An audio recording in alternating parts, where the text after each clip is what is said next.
Hello বন্ধুরা, আজ আমি তোমাদের আরো একটা নতুন গল্প শোনাবো। আর আজকের গল্প হলো ঠান্ডার ভূত দ্বিতীয় পর্ব। আগের পর্বে তোমরা দেখেছো যে নন্দু বাঁদর, যার শীতকাল একদমই পছন্দ ছিল না, সে এক শাকচুন্নির কাছে যায় এবং শাকচুন্নিকে বলে তাকে ভূত বানিয়ে দিতে, কারণ সে কোথাও একটা শুনেছিল যে ভূতেদের ঠান্ডা লাগে না।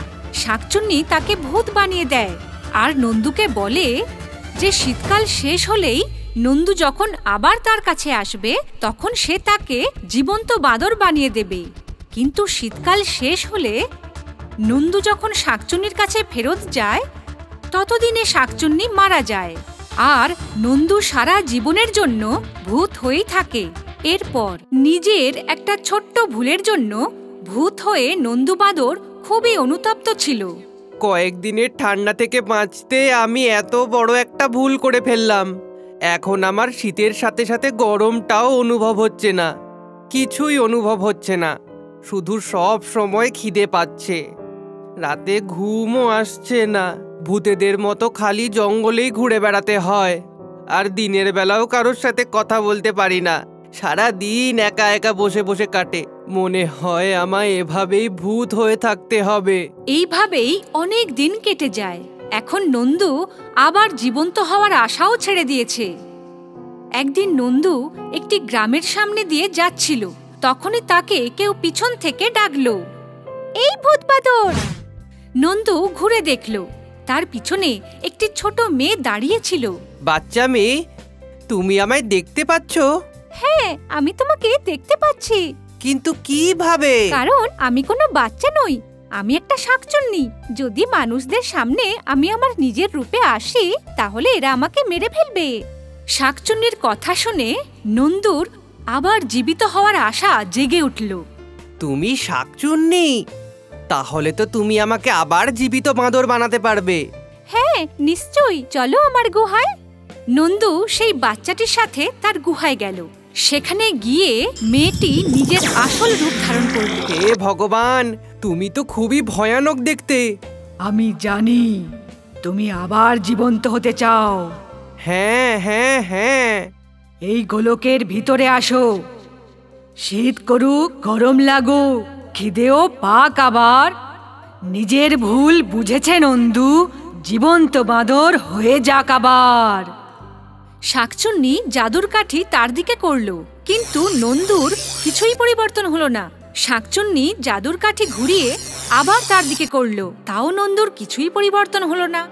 হেরে গিয়ে শাকচুন্নি নন্দুকে বলল, নন্দু, মনে হয় ওই বুড়ি শাকচুন্নিটা তোমার উপর খুব শক্তিশালী জাদু করেছে, যাকে আমার জাদু কাটতে পারছে না। তাহলে কি আমি আর কখনো জীবিত বাঁদর হতে পারবো না? সেরকম কিছু না। যদি আমি একটা সিংহের দাঁত পাই তাহলে আমি যে কোনো জাদুকেই কাটতে পারবো। তাই তুমি যাও আর সিংহের একটা দাঁত নিয়ে এসো।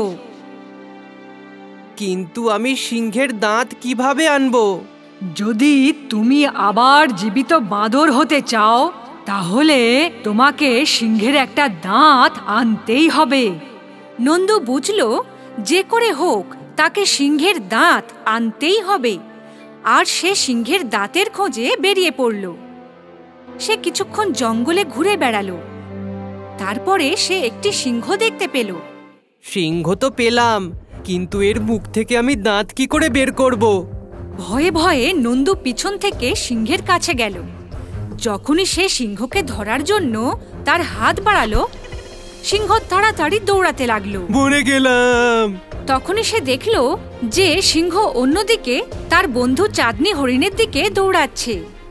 আরে, সিংহটা তো আমার বন্ধু চাঁদনি হরিণকে খেতে যাচ্ছে। আমি কি করব? আমি কি করব?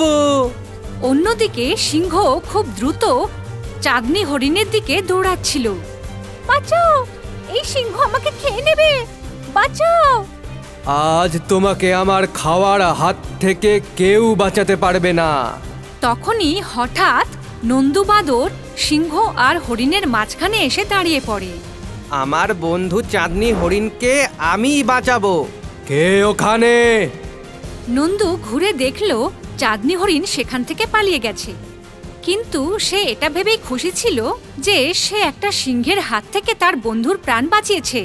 সে সিংহের ভাঙা দাঁত তুলে নিল আর শাকচুন্নির কাছে যেতে লাগলো। নন্দু শাকচুন্নিকে দাঁত দিল। শাকচুন্নি, এই নাও সিংহের দাঁত। খুব ভালো, এবার তুমি তাড়াতাড়ি গোলকের মধ্যে দাঁড়িয়ে পড়ো। নন্দু গোলকের মধ্যে দাঁড়িয়ে পড়ল, কিন্তু সে তখনও চাঁদনি হরিণ এবং সিংহের কথাই ভাবছিল। তখনই শাকচুন্নি একটা হাতে দাঁত নিল আর অন্য হাতে জাদুর কাঠি ঘুরিয়ে বলল, নন্দু, এবার তুমি আবার জীবন্ত হওয়ার জন্য তৈরি হয়ে যাও।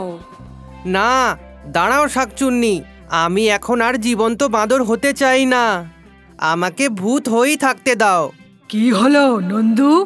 যদি আমি ভূত না হতাম তাহলে আমি কখনো আমার বন্ধু চাঁদনি হরিণের সাহায্য করতে পারতাম না।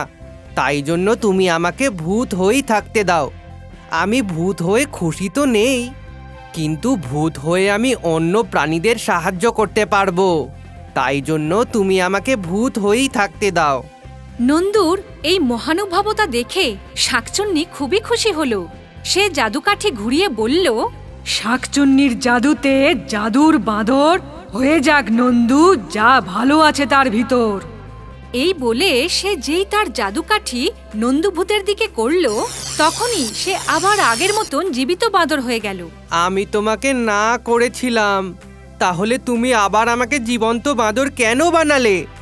না নন্দু, আমি তোমার উপর এমন জাদু করেছি যাতে তুমি যখন খুশি ভূত হয়ে সবার সাহায্য করতে পারো, আবার যখন খুশি জীবিত বাঁদর হয়ে নিজের বন্ধুদের মাঝে থাকতে পারো।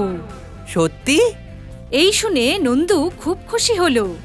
সে আনন্দের সঙ্গে সেখান থেকে চলে গেল আর প্রয়োজন হলে ভূত হয়ে সবার সাহায্য করতে থাকলো। তাহলে বন্ধুরা, এই গল্প থেকে আমরা এই শিক্ষা পাই যে সব ভুলের মধ্যে কিছু না কিছু ঠিক লুকিয়ে থাকে। তাই আমাদের সব সময় সেই ঠিকটা খুঁজে বের করার চেষ্টা করা উচিত। যদি আমাদের ভিডিওটি আপনার ভালো লেগে থাকে তাহলে এটিকে লাইক করুন, চ্যানেল সাবস্ক্রাইব করুন এবং আমাদের কার্টুন শোজ সবার প্রথমে দেখার জন্য বেল আইকন প্রেস করতে ভুলবেন না।